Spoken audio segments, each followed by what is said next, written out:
السلام علیکم ورحمۃ اللہ وبرکاتہ۔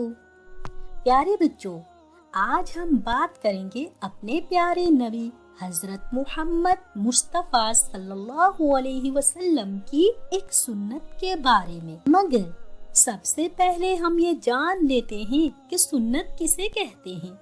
ہمارے نبی حضرت محمد مصطفیٰ صلی اللہ علیہ وسلم کوئی بات فرماتے یا پھر کوئی عمل کرتے تھے تو وہ حدیث بن جاتی اور سنت بن جاتی۔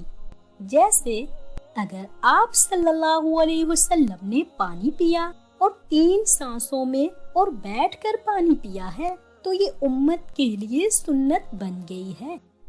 اسی طرح آج ہم ایک سنت کے متعلق پڑھنے جا رہے ہیں، اور جانتے ہو وہ سنت کیا ہے؟ یعنی تحفہ دینا۔ تحفہ ہر وہ چیز ہے جو کوئی محبت سے، خوشی سے دوسرے کو دیتا ہے، جیسے لباس ہو یا کوئی کتاب ہو، خوشبو ہو، روپیہ ہو یا کوئی کھانے کی چیز ہو یا پھر کھلونے ہوں۔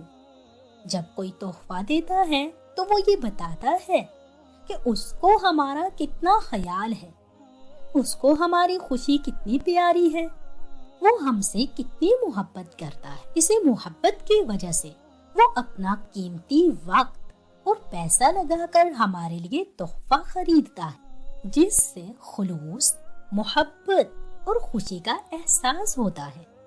اس لیے اگر کوئی تحفہ دے تو اس کو خوشی سے قبول کرنا چاہیے اور اس تحفے کو استعمال میں بھی لانا چاہیے۔ تحفہ دینے سے دلوں میں محبت، لگاؤ اور دوستی بڑھتی ہے، رشتوں میں پیار بڑھتا ہے اور رشتے مضبوط ہو جاتے ہیں۔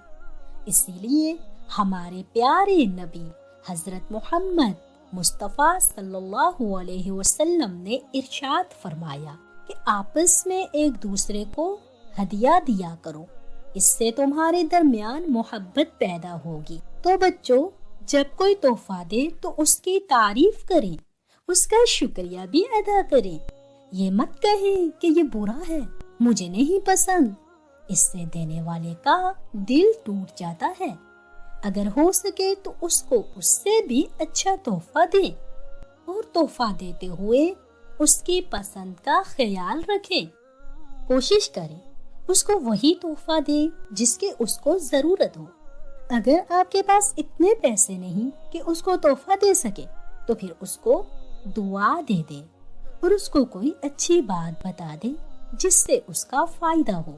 اور اگر اس کو آپ کی کسی مدد کی ضرورت ہو تو اس کی مدد کریں، اس سے بھی تحفے کا حق ادا ہو جاتا ہے۔